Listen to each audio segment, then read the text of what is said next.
Warahmatullahi wabarakatuh. Selamat pagi anak-anak. Apa kabar hari ini? Mudah-mudahan selalu dalam keadaan sehat dan selalu dalam lindungan Allah. Hari ini kita lanjutkan pembelajaran tematik tema 4, subtema 3, pembelajaran pertama dan pembelajaran kedua. Nah, subtema ini berjudul cara memelihara kesehatan organ peredaran darah manusia. Nah, di sini ada sebuah gambar. Agar terjadi pertukaran udara, Siti membuat jendela kamar. Kamar Siti menjadi sejuk dan segar. Siti selalu menghirup udara segar di kamar. Siti pun hidup sehat. Itulah salah satu cara Siti menjaga kesehatan. Bagaimana cara lain yang dilakukan Siti untuk menjaga kesehatan? Minggu pagi, Siti, Dayu, dan Lina bersepeda santai. Mereka bersepeda santai dari rumah Siti pukul 6 menuju alun-alun. Jarak rumah Siti menuju alun-alun tidak jauh, lebih kurang 5 km. Siti, Dayu, dan Lani hanya menghabiskan waktu 15 menit untuk sampai ke alun-alun. Nah, di sini ada sebuah teks. Sebagaimana ditegaskan dalam sebuah penelitian di Inggris, tepatnya British Medical Association atau disingkat BMA, bahwa bersepeda sejauh 20 mil dalam seminggu akan mengurangi resiko penyakit jantung koroner sebanyak 50%. Bersepeda dengan santai akan mengatur detak jantung sehingga otot-otot jantung bekerja dengan baik. Jantung sangat berperan dalam peredaran darah manusia, yaitu sebagai pemompa. Selain jantung, organ peredaran darah manusia lainnya adalah pembuluh darah. Pembuluh darah manusia memiliki fungsi sebagai pengangkut makanan dan berbagai zat sisa-sisa metabolisme tubuh. Pembuluh darah dan jantung bertanggung jawab untuk mengalirkan darah yang mengandung nutrisi, oksigen, hormon, dan gas-gas lain. Organ peredaran darah manusia dapat mengalami gangguan oleh penyakit maupun berbagai kelainan di antaranya, yaitu jantung koroner. Oleh karena itu, jantung perlu dijaga kesehatannya. Apa itu jantung koroner? Jantung koroner itu merupakan penyakit jantung yang disebabkan oleh tersumbatnya arteri koroner, yaitu pembuluh penyuplai darah ke jantung. Penyumbatan pembuluh tersebut dapat terjadi karena adanya endapan lemak, terutama berupa kolesterol, pada lapisan dalam dinding pembuluh. Penyumbatan pembuluh arteri dikenal dengan istilah arteriosklerosis. Nah, selain jantung koroner, masih banyak contoh penyakit yang dapat mengganggu organ peredaran darah. Sekarang tugasnya yaitu mencari contoh penyakit yang bisa mengganggu organ peredaran darah beserta cara pencegahannya. Nah, ada di halaman 95. Mencegah lebih baik daripada mengobati. Itulah slogan kesehatan yang sering kita dengar. Apa makna slogan tersebut? Tentu saja slogan ini berisi nasihat. Adapun makna dari slogan tersebut adalah mencegah timbulnya faktor yang dapat menyebabkan terjangkit penyakit. Mencegah lebih baik daripada mengobati penyakit yang terlanjur menjangkit tubuh kita. Pada dasarnya, faktor penyebab timbulnya penyakit dapat diminimalisir dengan cara mencegahnya. Salah satunya yaitu dengan cara berolahraga, hidup sehat, dengan menerapkan hidup sehat, pola gaya hidup sehat, makan makanan yang sehat dan bergizi. Nah, di sini ada sebuah pantun.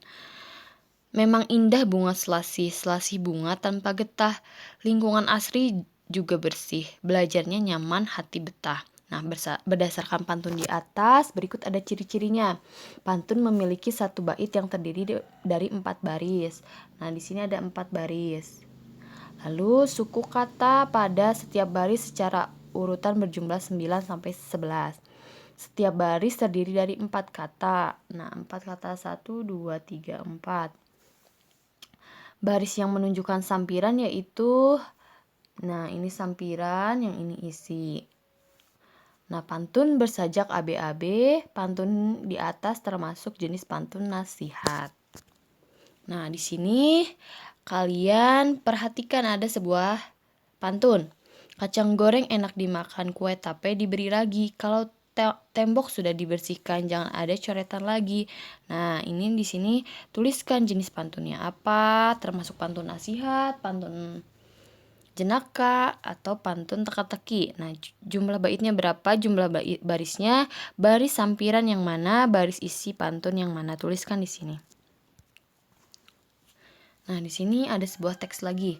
Peredaran darah juga sangat erat kaitannya dengan kerja dari jantung. Semakin baik kondisi jantung, maka peredaran darah di dalam tubuh juga menjadi semakin baik.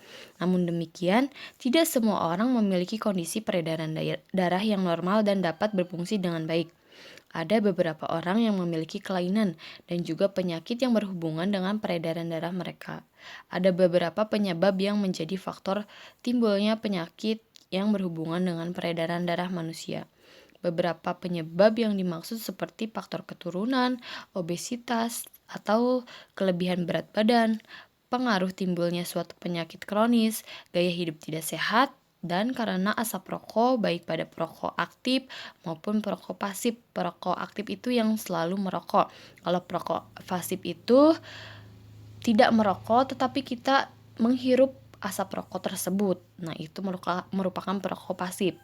Nah, berdasarkan penyebab yang ada, kamu tentu bisa mengidentifikasi cara pencegah timbulnya penyakit tersebut, yaitu yang pertama, berolahraga secara teratur, tidur yang cukup, atur pola makan, hindari asap rokok baik secara perokok aktif maupun perokok pasif. Nah, jadi kita harus menjaga kesehatan tubuh dengan cara berolahraga teratur, tidak tidur yang cukup, atur pola makan, makanan yang sehat dan bergizi, serta hindari asap rokok. Nah, di sini ada sebuah gambar, yaitu ada gambar Udin dan Edo. Sore hari, Edo bermain ke rumah Udin. Edo melihat banyak buku cerita di rumah Udin.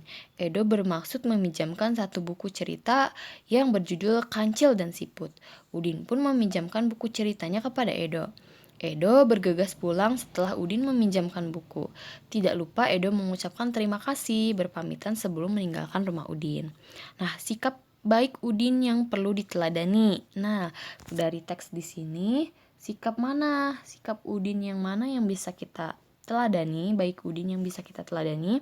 Yang kedua, sikap Edo yang perlu kita teladani. Sikap baik Edo yang perlu kita teladani. Nah, alasan meneladani sikap Udin dan Edo karena apa? Nah, kalian tuliskan di sini. Nah, tadi kan Udin meminjam buku cerita. Nah, di sini ada ceritanya. Alkisah diceritakan bahwa Raja Siput mengetahui akan kedatangan makhluk cerdik, yaitu si kancil, di perkampungannya. Raja Siput mengumpulkan warganya untuk bersiap-siap menghadapi kecerdikan si kancil. Saat si kancil datang, Raja Siput menyambutnya dengan kepohangan dan kesombongannya. Nah, si kancil bercerita tentang kecerdikannya yang berhasil mengelabui harimau dan manusia. Siput yang mendengar kesombongannya, si kancil merasa geram, ingin segera menguji kecerdikan si kancil. Setelah mendengar cerita kecerdikan si kancil, Raja Siput menyampaikan maksud yang ingin menguji kecerdikan si kancil dengan menantangnya berlomba lari sampai ke hulu sungai. Sebelumnya, Raja Siput sudah memerintahkan bawahannya siap berbaris sepanjang sungai hingga ke hulu. Mereka sepakat bahwa jika kancil yang berencana lari di daratan memanggil Siput, maka Siput yang ada di depan kancil menjawab Kesepakatan antara Raja Siput dan kancil pun dibuat. Mereka sepakat berlomba lari ke hulu sungai. Kancil berlari lewat daratan. Raja Siput lari ke lumpur sungai. Tepat pada waktunya datanglah si kancil. Dia menuntun agar perlombaan segera dimulai. Raja Siput yang sudah lama bersiap segera beringsut ke pinggir sungai. Sementara itu, beberapa ekor siput yang lain berada di pinggir sungai. Ia menyaksikan perlombaan itu. 1, 2, 3. Si kancil memberi komando tanda perlombaan dimulai. Nah, dengan sigap, kancil melompat, berlari sekencang-kencangnya. Setiap 50 langkah, dia berseru, "Di mana engkau, siput?" Jawab siput yang berada di depannya. Si kancil semakin mempercepat larinya, lalu Terdengar lagi si kancil berseru, "Di mana engkau Siput?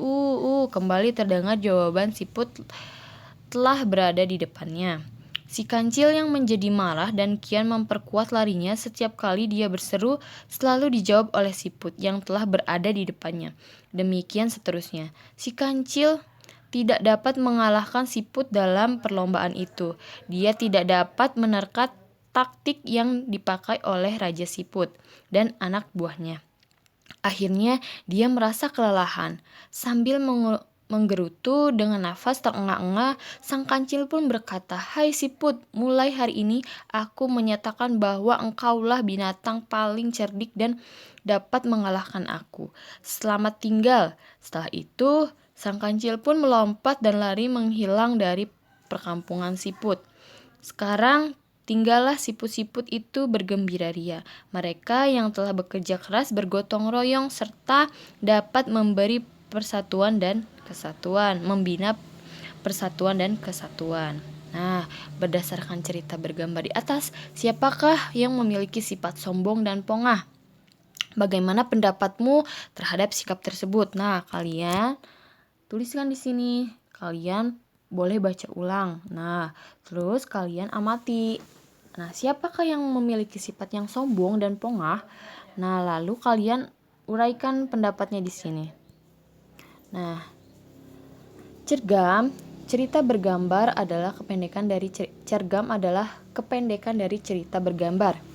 Cergam, cerita bergambar mengandung pengertian, perpaduan gambar dan teks yang berbaur menjadi satu kesatuan serta mengandung keindahan dan cerita yang bermakna. Itulah yang dimaksud dengan cerita bergambar. Nah, kalian sudah mengetahui apa itu arti cerita bergambar. Nah, kalian simpulkan dengan bahasa sendiri di sini. Nah, ada beberapa langkah yang harus kamu perhatikan dalam membuat cerita. Beberapa langkah yang dimaksud adalah sebagai berikut. Yang pertama, tentukan ide, gagasan, tema yang akan dibuat. Yang kedua, tentukan karakter tokoh utamanya dan karakter dari tokoh pembantu yang ada di dalam cerita. Yang ketiga, buat alur cerita sederhana secara garis besar menggambarkan isi cerita, kemudian masing-masing dikembangkan mulai menggambar sesuai alur cerita yang telah dibuat. Nah, tugas-tugasnya sudah Ibu beri tanda halamannya. Jadi kalian kerjakan yang Ibu berikan tugasnya. Di setiap slide sudah ada halamannya. Nah, sekian pembelajaran untuk hari ini. Kurang lebihnya Ibu mohon maaf. Apabila ada yang kurang dipahami, boleh tanyakan langsung pada Ibu. Ditutup wabillahi taufiq wal hidayah. Wassalamualaikum warahmatullahi wabarakatuh.